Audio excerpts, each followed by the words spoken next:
You know, ministry is often referred to as a calling. It's not something you seek so much as you are called to it. I think there are uncountable ministers who believe they responded to a call.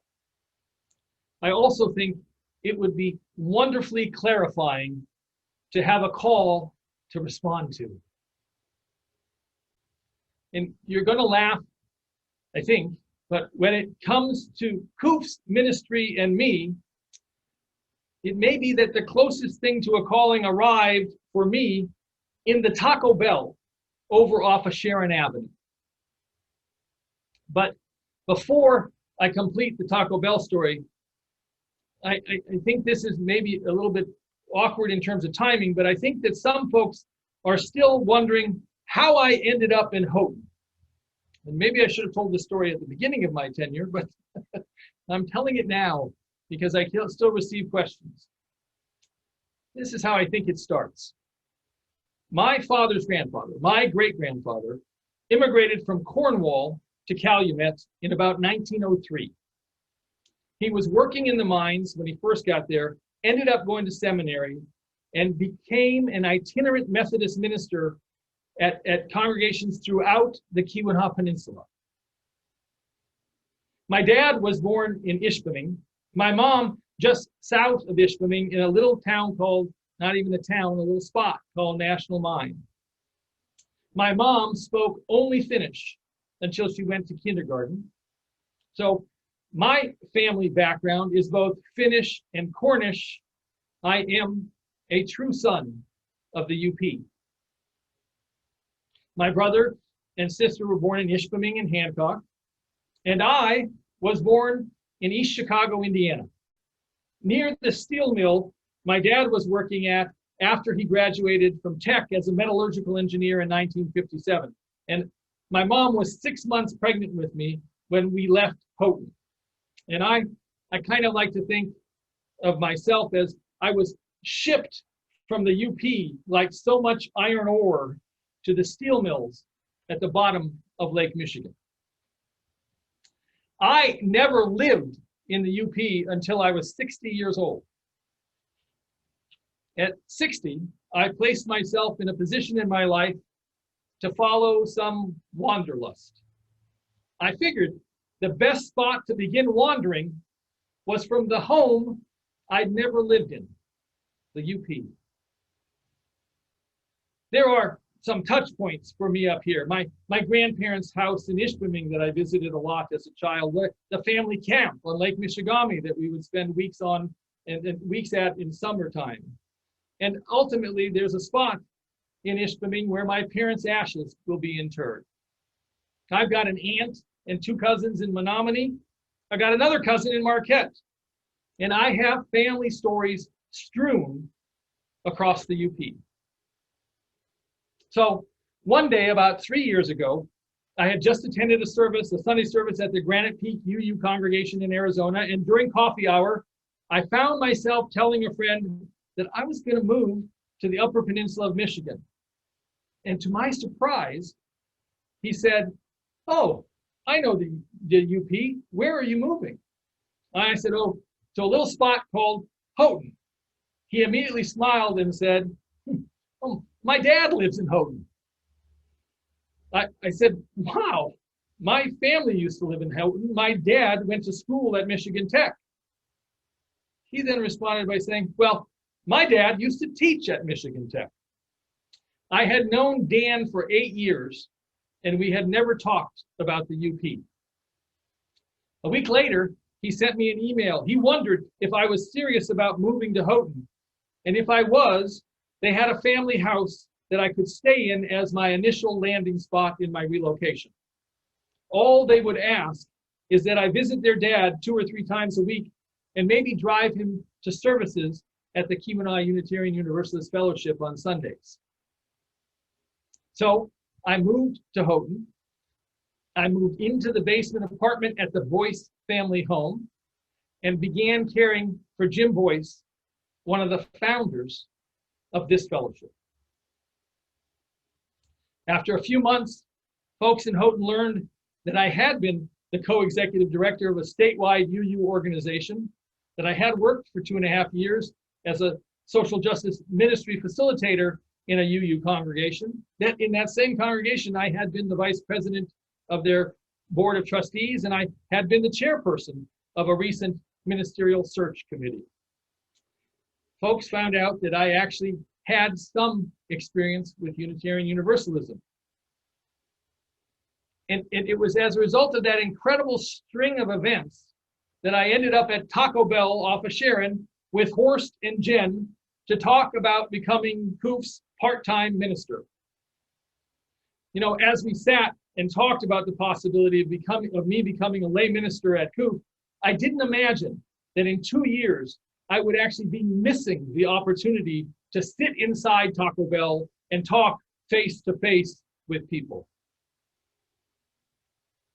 That if I look back to Taco Bell and all that preceded that meeting, I don't know if I would refer to it as a calling, but I am pretty sure it was a cosmic thumping that even I could interpret.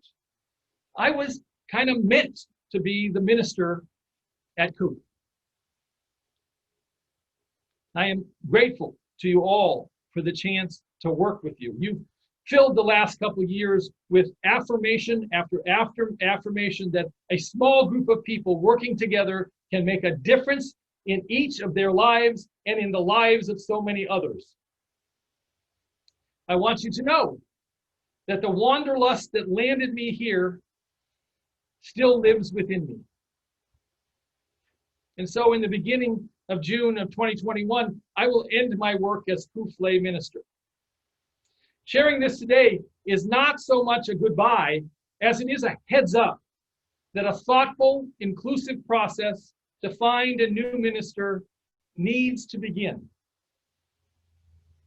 For years, small UU congregations have been resourceful and creative when they recruit and hire a minister. I know there are many here today who have a great deal of experience with COOF's previous resourceful and creative hirings. So I'm not about to suggest hiring process specifics today.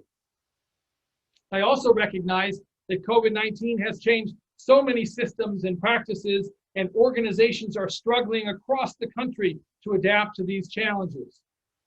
It is undeniably true, though, that right now, this congregation is working really well.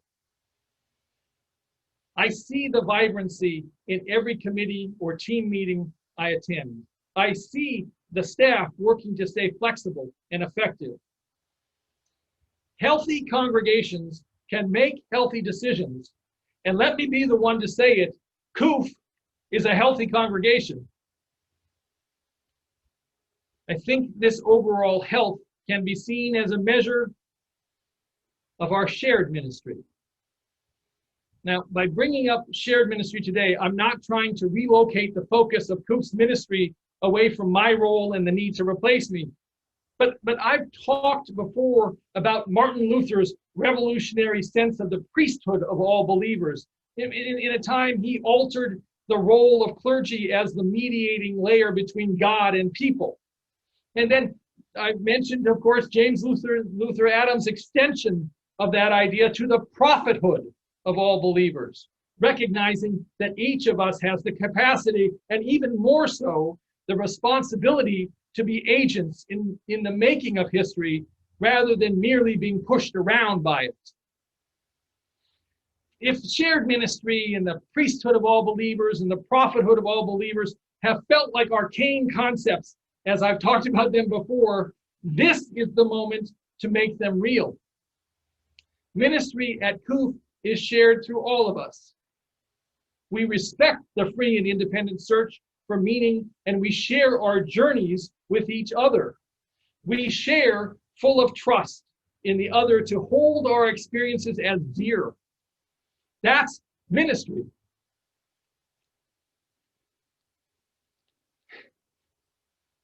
Holding the experiences of another as dear to you.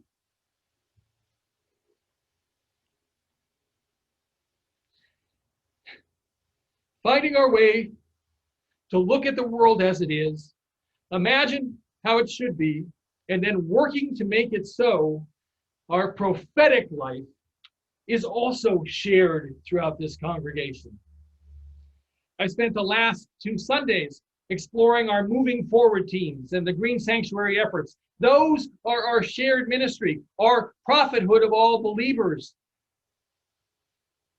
I hope as you begin to look at the goals you have for a minister, or maybe better described as goals for ministry at COOF, you will incorporate the continuation of our shared ministry that happens every day at COOF. I'm aware, I know, that my leaving puts extra work on you all. But I'm still here for another 9 months. I will be here actively working to support COOF in whatever way I can in this process and in our daily lives together. Once again, today I want to sound the bell alerting everyone to begin now the process of defining your goals for ministry at COOF. The Board of Trustees will begin discussing ministry at their September board meeting, and I know the board will seek to include all of you in those discussions. I encourage you to bring your thoughts and your listening ear to future discussions. This is another adventure I look forward to taking with you all. Thank you.